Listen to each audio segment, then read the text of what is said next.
This is News Today with WDW News Today. I'm Tom Corliss of WDWNT.com. Please like this video, subscribe, and hit the notifications bell to make sure you never miss the latest from the Disney theme parks all around the world. But here now the news for January 26th, 2026. A letter sent to Disney shareholders and an SEC filing a few days ago revealed that Disney Parks had agreed to a shareholders' proposal to review the Disability Access System, or DAS, changes after a previous denial. This would now allow a vote by the shareholders on the proposal. However, a few days after that, a proxy letter was released where Disney is now recommending that shareholders vote against the proposal to review DAS. In December of 2025, a disabled shareholder asked Disney to hire an independent expert to review the risks associated with the DAS changes as follows. Quote, shareholders request that Disney commission an independent review conducted by a qualified third party of the company's accessibility and disability inclusion practices. This review should assess legal, financial, and reputational risks, evaluate Disney's policies against international accessibility standards and competitors, and identify opportunities for leadership improvement. Shareholders further request that the board provide a public summary and internal briefing on the findings to ensure accountability and transparency. However, Disney asked the Securities and Exchange Commission to allow them to exclude the resolution because it is materially false and misleading, relates to the company's ordinary business operations, and the company has substantially implemented the proposal. Disney's letter to the SEC was filed on November 4th. On November 17th, the SEC's Division of Corporation Finance announced it would no longer review company attempts to exclude shareholder proposals except in some state law circumstances. The change took effect immediately, meaning Disney no longer needed the SEC's approval to exclude that resolution. According to the SEC filing submitted several days ago by Disney's counsel, Wilmer Cutler Pickering Hale and Door LLP, the Walt Disney Company withdrew its request to exclude the shareholder proposal on disability accommodations from its 2026 proxy statement. This allows the proposal to be put to a vote by shareholders. However, in the latest development, in a proxy letter to said shareholders, Disney is now recommending that they vote against the DAS review. Here's what is said in that proxy recommendation. The board recommends that you vote against this proposal for the following key reasons as discussed in more detail below. The company is committed to the design and implementation of innovative and effective services that accommodate persons with disabilities and already reviews its practices on an ongoing basis. The company has been the industry leader in accessibility for over 30 years. The company provides detailed public information, tips, and recommendations regarding its accessibility and disability inclusion practices, both online and in person, in its theme parks. The company provides strong governance and oversight of its inclusion practices as well as risk management. The proposal's request would not enhance shareholder value. Across the company, we endeavor to provide opportunities to enjoy our products and services. To that end, the company has made thoughtful investments to incorporate accessibility for people with disabilities throughout our operations as we strive to design, promote, and serve as a model for accessibility. The company has given the same attention to detail in its development of the Disability Access Service program for its domestic parks, which provides an extraordinary benefit, never having to wait in the regular standby lines for most rides for those who require that option. The company also offers a broad range of different accommodations to assist in accessing the ride and other attractions in the parks, accessing our content and programming, and experiencing our other products and services. For example, the company offers a wide range of tools and accessibility features across our streaming platforms and networks. Yeah, this is definitely the same thing, including tools such as audio descriptions, closed captioning, keyboard navigation, and interoperability with popular screen readers. The company provides detailed information regarding accessibility and disability inclusion practices on its websites, including the publication of an accessibility topic brief. Each of our theme parks also publicly provides thorough information about its accommodations and assists guests both before and during their visits. For our domestic theme parks, Disneyland Resort and Walt Disney World Resort, this includes pages on the Disability Access Service program with guidance on registration and the process for using the program once in one of the parks. The company has strong governance and oversight of both its accessibility efforts and risk management. The board and its committee oversees the company's major financial, legal, and reputational risks, supporting strong brand stewardship and mitigation of such risks. See section entitled The Board's Role in Risk Oversight in the proxy statement for more details, said Disney. The company already details the support and accommodations it offers to guests with consumers with accessibility needs, as well as risk oversight practices and governance. The board therefore believes that the proposal's request is not in the best interests of the company and its shareholders, as it would not provide meaningful additional information to shareholders to merit the resources it would require. The proxy also includes the following statement. The board recommends that you vote against this proposal, and if the proposal is presented, your proxy will be voted against this proposal unless you specify otherwise. We have a lot to unpack here. The Walt Disney Company does have a strong history of being on the cutting edge of accessibility offerings, and not just in their parks and resorts. I mean, that other stuff they listed, yeah, for sure. But I have never heard anyone with a disability or a need come out and say Disney does not do the right thing in any of their other departments. I have only heard it in one direction and from one arm of the company, and that is Disney Parks. And that is the domestic Disney parks, and that is only truly since these dash changes went into effect a few years ago.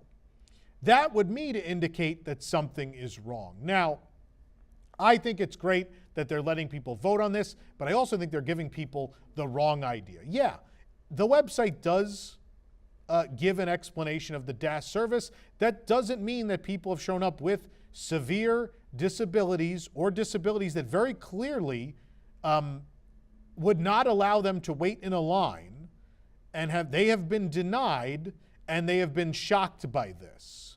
That is after several of those people read said website or had conversations in advance or whatever the case may be. People with cancer who are dying have been denied the disability access service. They've been told to wait in a queue. I have seen the disgusting comments that sometimes get left under this show on our Facebook or elsewhere, where some people can't get past the whole, oh, it's just obese people who rent an ECV want access. That is not at all what this is about. And if that's what you think it's about, you're pretty stupid. Honestly, you're pretty dumb. Because that's not the problem. The stories we publish, the horror stories we have published, are never about anybody who doesn't clearly have a severe need for accessibility. Whether that had been cancer patients, we've posted endless stories. I can't even list all the medical conditions we've posted stories of, which very clearly needed the service and were denied because Disney reduced the scope to developmental disabilities and autism, and just told everyone else, oh well, go talk to someone at the entrance of a ride. That clearly has not worked. It has not continued to work. And the fact that Disney, at this point now, is trying to quiet the whole thing by, number one, they tried to quiet the first time by not having this recognized. And now that they're like, oh, well, I guess, yeah, maybe it looks better if we let people vote on it. But as you can see here, this proxy statement they put, like, this doesn't paint the whole picture. There are going to be a lot of shareholders voting with the wrong idea of what's going on here. And then automatically it's going to, if you don't vote, it's automatically going to be against this movement. This is the wrong way. So I know for a fact there are several thousand Disney shareholders that watch this show, myself included. I will be voting for this and not against it. There should be a study. I can tell you, look, we are the biggest Disney fan site in the world. We cover the parks extensively. It is every day of my life. I am in this thing 365 days a year, which I assure you is not the same that can be said for the people in the Walt Disney Company who are trying to shoot this thing down. These are people that have no idea of what's actually going on and the trouble they're causing so many of their guests.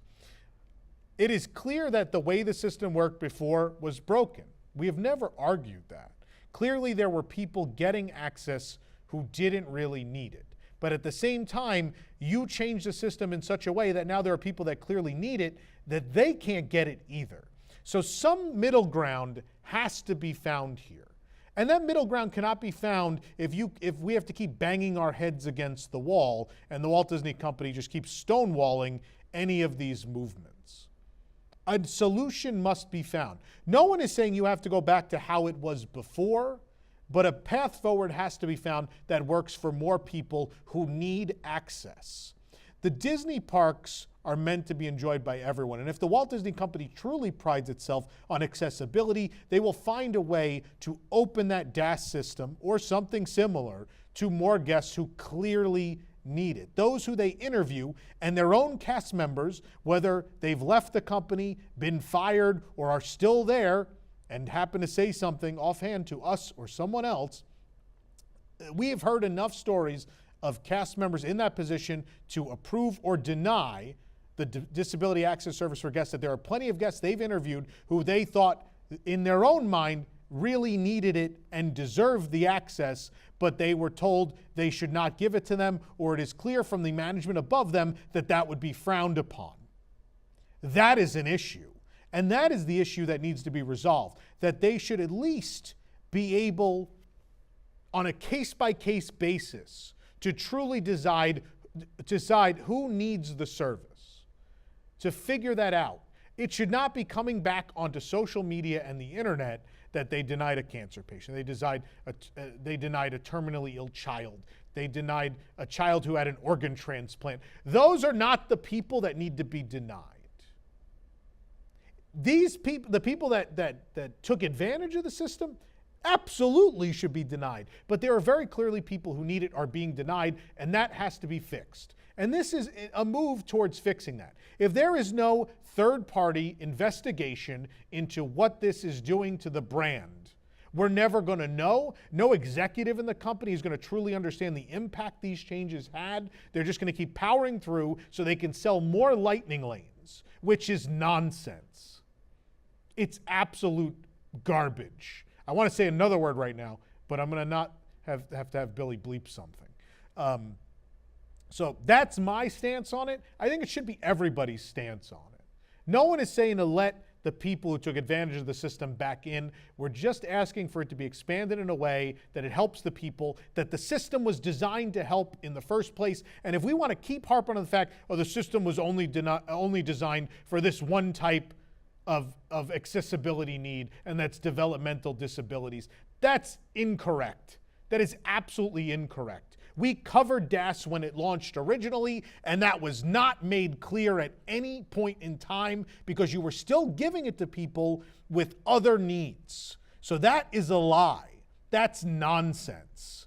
There are other types of disabilities that need this service to enjoy your parks. They should not be denied the joy of these wonderful places, the love and the happiness these places have brought us as people who don't need this service. That should be the same experience that's given to these folks. And that does not include waiting in line when you actually just can't, or even if it just makes life more difficult. Don't make this situation, these people are paying customers. Take care of them. Just take care of them. And again, if you want to investigate on a case-by-case basis, that's fine. But I don't think you want to limit it to the point where people that very clearly need it can't get it. Let me know in the comments how you feel. I look forward to the same couple of really stupid people saying that the obese people are the problem. Look forward to it. Looking forward to it. And I'm sure these people, my mother used an ECV. My mother's overweight, just like I am. My mother had 2 knee replacements and cannot walk. She doesn't need DAS, but she also doesn't need people sitting there judging her that, oh, I don't, well, she's just overweight. She must need the ECV because she's overweight. It's nonsense. If we live in a world where everyone's going to be judged in that way, it's ridiculous. I will say this. In my younger years, I remember seeing people that looked very fit that did not have a visible cast or any medical equipment with them, riding in wheelchairs or ECVs. And in my younger years, out of stupidity, I judged those people, and I would sit there and go, well, that person doesn't need, they just rented an ECV to ride around EPCOT drunk. And that's, I'm not saying that doesn't happen. It does. But the first thought should not always be like, that person's not disabled. That person doesn't need that help. It's wrong. Not every disability is visible, and sometimes they are. but not every is visible, and we shouldn't be so judgmental as a culture. And that's my Jiminy Cricket conscience moment of the year. Beyond that, but either way, again, we've seen the stories. There have been people who very clearly cast members saw needed the service, but they had to deny them. We need to live in a world where that is not the case. Scaffolding, and there's no good transition here. We'll move on to the next story. Scaffolding has been expanded again on the lawn of the Haunted Mansion at the Magic Kingdom. The lawn was recently cleared of shrubs and trees, while scaffolding went up in the Kew Graveyard. The new wide section of scaffolding is around the thin framework installed a few days ago. And like the other frame, this scaffolding is covered by green scrims. The scaffolding is to support construction of an unknown nature on the Haunted Mansion facade. It could be repair work, it could be a refurbishment, it could be an addition. We don't know at this point. But Disney did file multiple permits for the mansion this month, one for general construction and another to install set elements. We assume it's related to this work. We don't know that. But either way, the Haunted Mansion is set to remain open and operational as usual through all of this until we hear otherwise. Scott Christopher, the voice of Orac 5, has posted a video on social media of himself riding the PeopleMover at Walt Disney World. The video was shared on Instagram, but Christopher shared his honest reaction while riding the Tomorrowland Transit Authority PeopleMover. Christopher again voices Orac 5, one of the narrators of the ride, the main narrator. He noted that he hadn't heard his narration on the ride before, even though it's been there for a few years. It's nice to see, it's always cool to see. I think it's a life highlight for voice actors and actors in general to be included at a Disney theme park. It's cool to see someone that means a lot to, because it always, we always like to meet these folks. It's always cool to meet someone who has a voice or a character in the Disney parks. It's nice to see that it means a lot to them. An exhibit located in the breezeway between Club Cool and the Creation Shop, taken down for repair last week, has been reinstalled at EPCOT. The Drawing on Inspiration display features theme park concept art by Walt Disney Imagineer artists. It was reinstalled. Last week we noticed the vinyl coverings that compromised the content of the display were starting to peel or fall, or they were not doing well, so they were removed. The display was installed on January 13th, ahead of the start of the Festival of the Arts on January 16th. However, again, a few days later, they were warped and damaged, and so they were taken down. But I'm glad they got this back up real quick. And so you get to go see this very cool art display that will continue on until the end of the festival next month. The Nursery in the Seas with Nemo and Friends has some new tenants, Seadragons, who have arrived to commemorate the 40th anniversary of the EPCOT Pavilion. Recent guests to the Nursery in the SeaBase Aquarium have been greeted with curtains in one section, and the sign reads, "Pardon our plankton. This exhibit is temporarily closed to prepare for new aquatic species."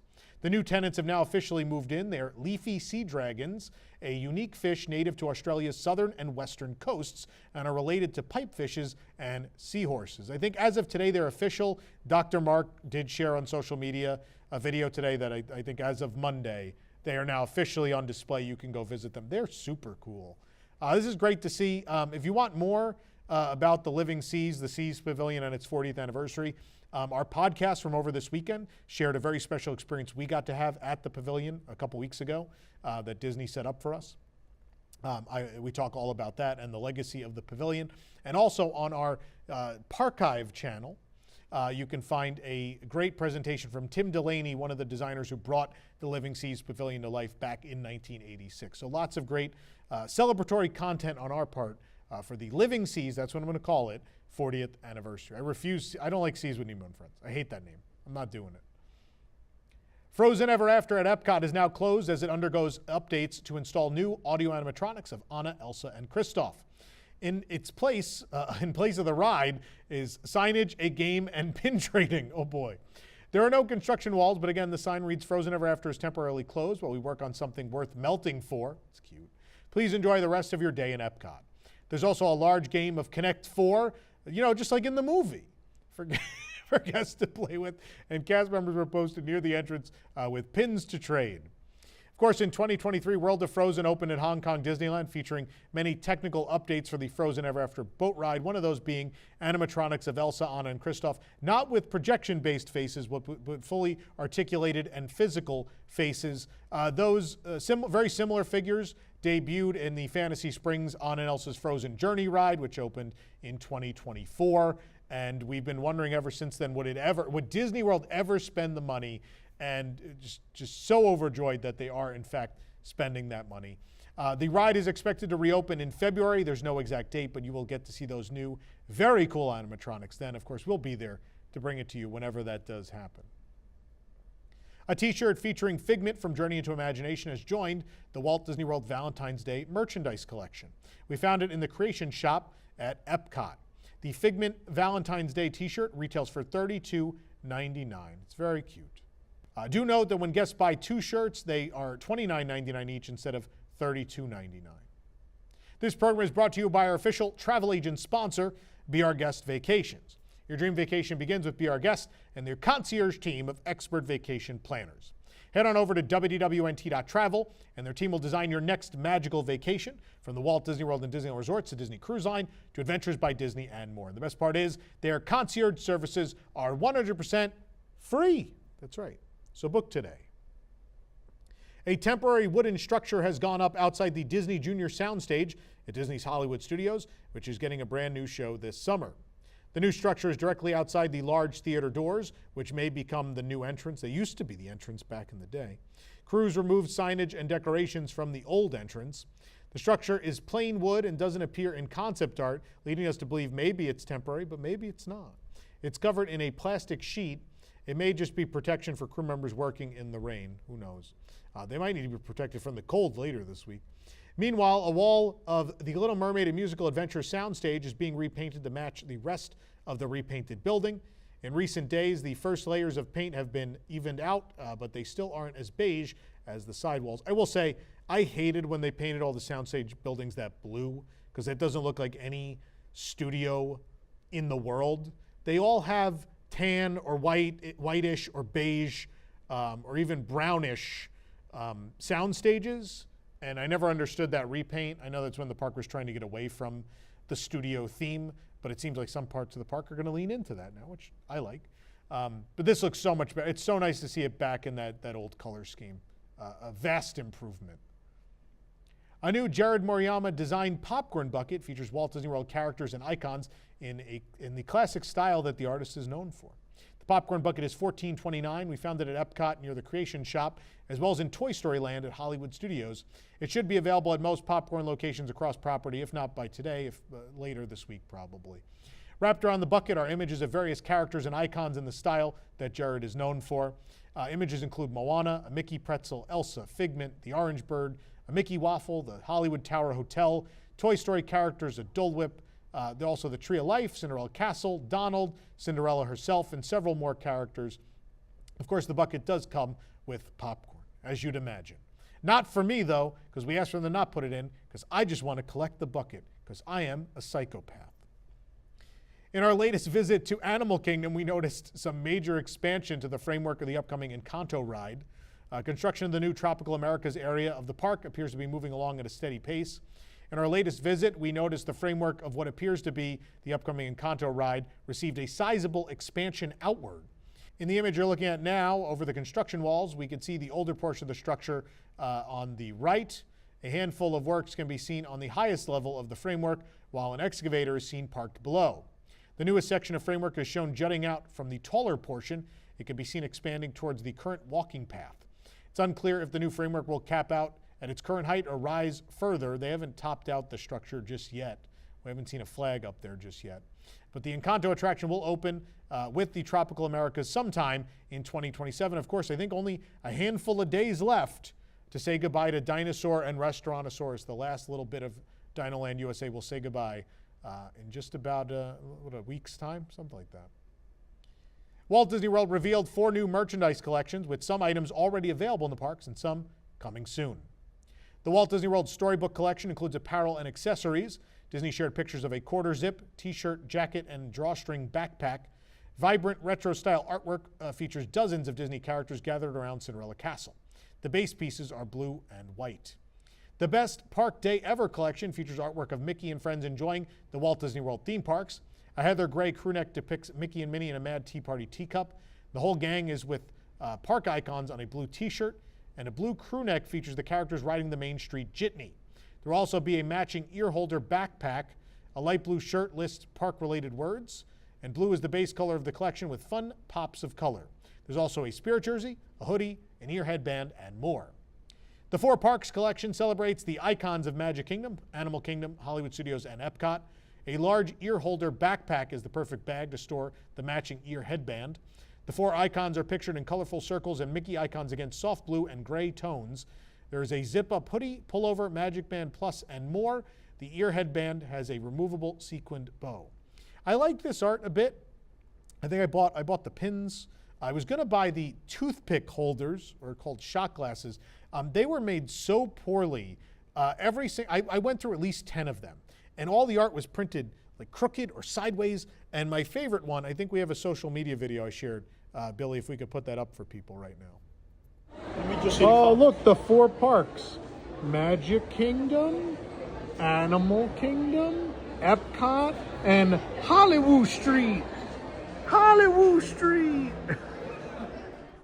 Yeah, Disney's Hollywood Street.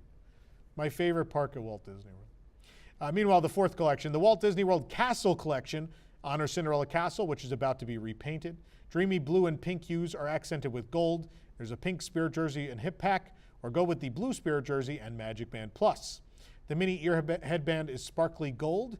The collection also includes a small tote bag and a water bottle. Of course, if you follow our website at wwnt.com, we keep up with the merchandise on a daily basis, so we'll let you know the second every single one of these items is available. But as I said before, several of these are already out, and we've already covered them, and you can find them on our website.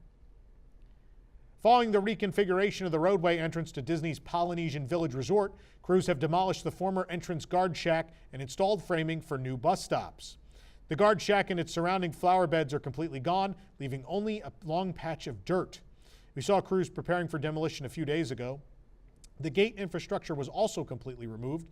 The entrance is off of Seven Seas Drive and will become a bus-only entrance. Until construction is complete, buses are entering along with other vehicles at the new Floridian Way entrance and dropping guests off at the porte-cochere of the Great Ceremonial House.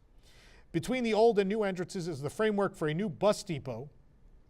The old bus depot was demolished, and this steel frame was installed in the past few days. It has triangular pieces to create the roof shape, but no roofing has been added. Crews are also finishing up a sidewalk between the bus depot and the porte-cochere, which leads from the parking lot to the Great Ceremonial House. More of the sidewalk has been paved, but the land around it still needs to be filled with plants. I'm not a fan of this project. I just think every one of these little projects, the charm of the poly goes away a little bit more. We went to Ohana a week or two ago, and we drove into the new entrance, and I like that the guard shack is themed correctly. That's nice, but by moving the entrances, we're losing the entrance sign, which is has the beautiful classic style font and the waterfall flowing over the letters with the black rocks. I hope that's going to be moved to the new entrance, or a new one will be built, because otherwise it's very plain over there. I hope there's some sort of sign coming. And man, if it's just a plain sign that they just stake in the ground, I'm going to be super upset. It has got to be at the same level of that waterfall. Like, we lost the lobby waterfall. Can we please at least have the sign waterfall? Can we keep that one, please?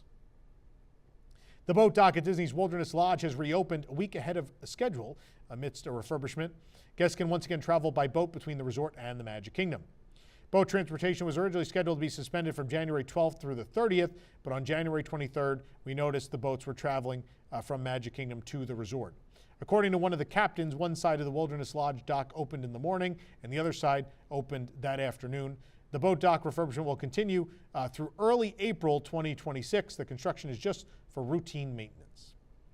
Meanwhile, the Disney Skyliner gondola system at Walt Disney World is now closed for refurbishment, but only for a week. The Skyliner is closed for routine maintenance that will end on January 31st, 2026. During this week, guests are encouraged to utilize Disney's complimentary bus service as always. Crystal Arts by Arribas Brothers at Disney Springs is closed to add stations for crystal wish keepers and silhouette portraits. The store is closed until later this month. It'll reopen on Saturday, January 31st. A sign on the door says they're temporarily closed for a quick refresh. We will be back soon. The Crystal Wish Keepers experience was first introduced at the Crystal Arts in Magic Kingdom back in 2023. Guests can choose different glass figures like Cinderella's slipper or an enchanted rose to fill with colorful crystals. A similar experience debuted in Paris many years ago. But while the Disney Springs location is closed, guests can still find Arribas Brothers products at the Magic Kingdom shop on Main Street, USA, La Princesa de Cristal in Adventureland, the shop in the Germany pavilion at EPCOT, and La Princesa de Cristal in the Mexico pavilion. So still lots of places to shop for those great Arribas Brothers products. Disney's planned Attainable housing community in Central Florida has cleared a major regulatory hurdle with the approval of a key environmental permit. The South Florida Water Management District granted an individual environmental resource permit on January 23rd, authorizing stormwater management and drainage work for the development along Hartzog Road in southwest Orange County. The permit represents a critical step towards construction and is valid through January 23rd of 2031. The approved plans outline a residential community of approximately 1,369 housing units, along with supporting infrastructure such as utilities, internal roadways, and stormwater systems. Environmental resource permits are required before land clearing or vertical construction can begin, making this approval one of the most significant milestones. Disney first announced this project back in 2022, committing about 80 acres of company-owned land to help address Central Florida's housing affordability challenges. Walt Disney World President Jeff Valley said during the original announcement, "For more than 50 years, Walt Disney World has cared for and invested in our community, and we're committed to being a part of the solution, which will bring more attainable housing to Central Florida." The development is intended to serve residents within targeted income ranges and is expected to include opportunities for eligible Walt Disney World cast members, though Disney itself will not own or operate the housing. The project will be developed by the Michaels organization, which will be responsible for constructing, owning, and managing the community. Disney recently posted on social media that the Disney Adventure crew finished their orientation training at Walt Disney World. On that Instagram post, Disney announced that the incoming Disney Adventure crew members from around the world were attending training at Walt Disney World. At this event, crew members attended orientation, received their name tags, and enjoyed meeting their new shipboard besties over Mickey-shaped pretzels. The crew members have now boarded the ship in Port Canaveral and are sailing to Singapore for their maiden voyage on March 10th, 2026. I think they're stopping in LA and Tokyo, maybe in Hong Kong on the way still. Yeah, there's still work to be done on the ship from what we've been told. Hopefully, they're going to make that March 10th date because we're booked on that cruise. So looking forward to seeing this new ship. The Haunted Mansion at Disneyland Park has reopened after a brief closure to remove its holiday overlay. As reported back in December, the Disneyland Resort webpage calendar for the Haunted Mansion indicated that the Nightmare Before Christmas overlay, known as Haunted Mansion Holiday, would be fully removed and the ride restored to its classic condition as of January 23rd. That has happened. Regular Haunted Mansion is back this year with no changes. Nothing substantial was done to the ride other than taking out the holiday overlay. The previously teased 2026 Valentine's Day popcorn bucket themed to Stitch and Angel is now available at the Disneyland Resort. The Stitch and Angel Valentine's Day popcorn bucket retails for $26.99. It's not, I mean, it is a popcorn bucket, but if you buy it at Galactic Grill, it comes with French fries. It's a French fry bucket. So get your French fry bucket at Galactic Grill. It's really cute, though. I love it. Charlotte LaBeouf, a.k.a. Lottie from The Princess and the Frog, made her first appearance at Disneyland for a character meet and greet during Disneyland After Dark Sweethearts Night. Instagram user Finding Denny shared photos and video of Lottie, who was meeting in New Orleans Square, fittingly. The new meet and greet is currently exclusive to the sold-out after-hours Sweethearts Night event. Disneyland After Dark events frequently offer rare character sightings, so it's not out of the ordinary to see these characters that have never even appeared before for a meet and greet appear during such events. But this is cool. I hope this sticks around. I think this is really neat. The Lunar New Year 2026 celebration is underway at Disney California Adventure with special character meet and greets, entertainment, festival food, merchandise, and more to commemorate the Year of the Horse. We have a full guide on our website, but also there are several videos for you to enjoy on our various YouTube channels. In fact, if you go on over to WDWNT POV, that's where you'll find the Lunar New Year Procession Parade. You'll find the Hurry Home tag for the World of Color Nighttime Spectacular, and so much more. And of course, tons of coverage at WDWNT.com. And last but not least, of course, our reporter Eden tried everything new at this year's Lunar New Year celebration. That video review will be available on WDWNT POV as well. It might even be out by the time you're watching this. Disney has revealed the reopening date for Jumpin' Jellyfish in Paradise Gardens Park at DCA. As you know, we're Jumpin' Jellyfish stands here at WDWNT. The attraction will close for its refurb in late February, but according to the calendar on the Disneyland website, Jumpin' Jellyfish, again, will close on February 23rd and reopen on March 6th, so not a very long closure for the parachute-style ride meant for small kids. But hey, you don't have to be a small kid to enjoy Jumpin' Jellyfish. Chef Gordon Ramsay posed for a photo with Mickey Mouse and the Disneyland Resort president Thomas Maslam during a visit to promote his upcoming Downtown Disney restaurant. While there, Chef Gordon Ramsay was able to view the construction underway for Gordon Ramsay at the Carnaby, a all-new British restaurant concept from the creators of Earl of Sandwich that's coming to the Downtown Disney District sometime this year. The modern sign is now visible at the side of the building near Nectar Life. It matches the logo revealed during the announcement with a white backdrop for the dark blue text. The letter E in "the" is styled after the British flag.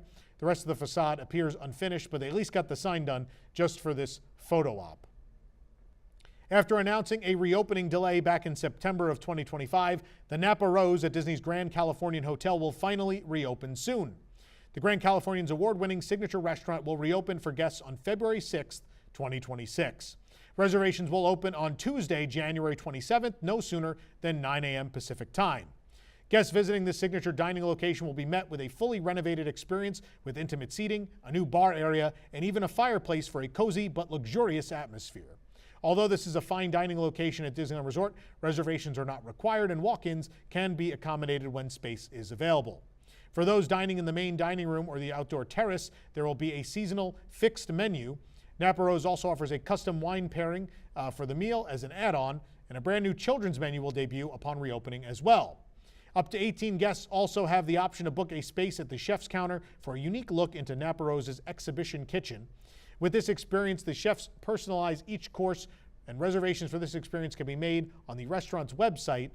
Napa Rose will also debut a fully renovated private dining room, which can accommodate up to 16 guests, and bookings can be made by contacting the restaurant directly.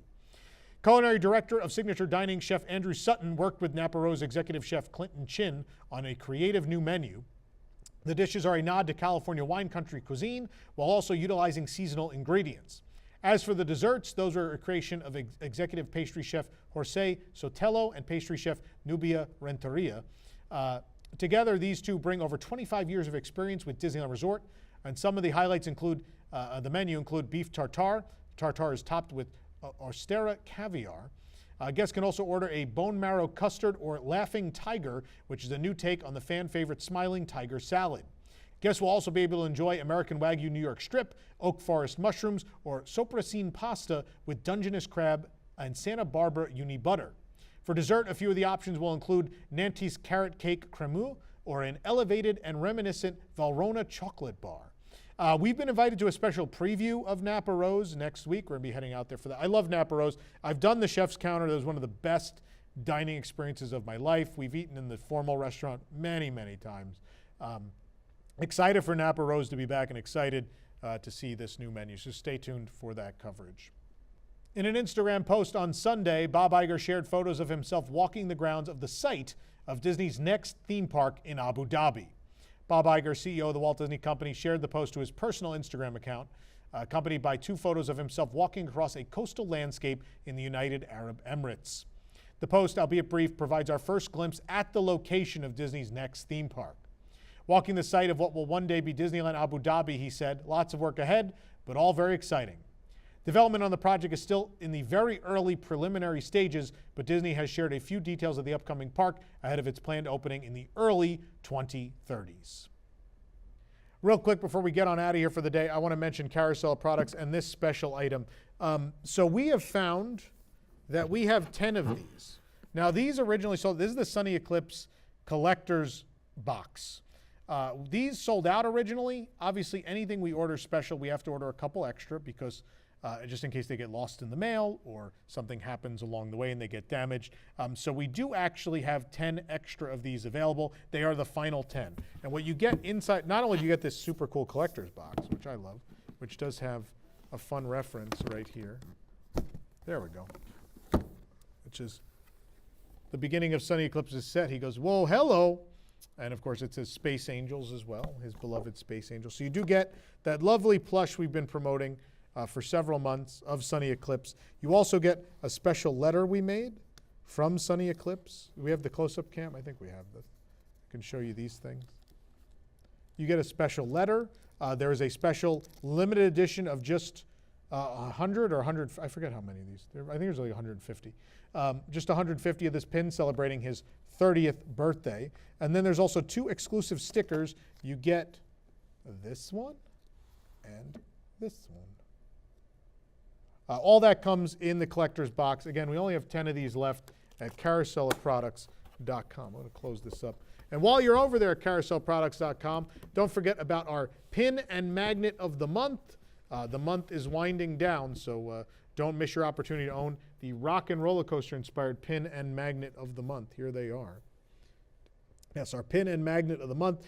This is the first pin in the formal pin of the month collection. Of course, we keep rocking and rolling on with our magnets featuring original theme park characters, and you got to start your collection with these. I think we're 2/3 of the way sold out of these. This is the kickoff collection for the pin of the month. Again, find out more at carouselofproducts.com. And the last thing I'm going to plug is we sold out of those Countdown to Extinction pin sets, but we still have a couple of these left. This is our Counting Down to Extinction t-shirt, or I Counted Down to Extinction t-shirt, saying goodbye to dinosaur at Animal Kingdom. Last few of these available now.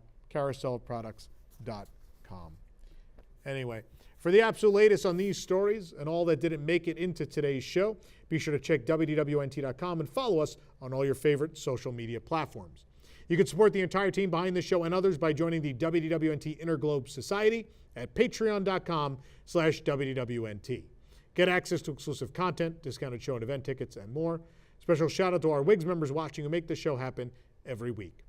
For the worldwide leader in Disney Parks news, this is Tom Corliss and his collectible Sunny Eclipse box saying, enjoy the rest of your today and have a great, big, beautiful tomorrow.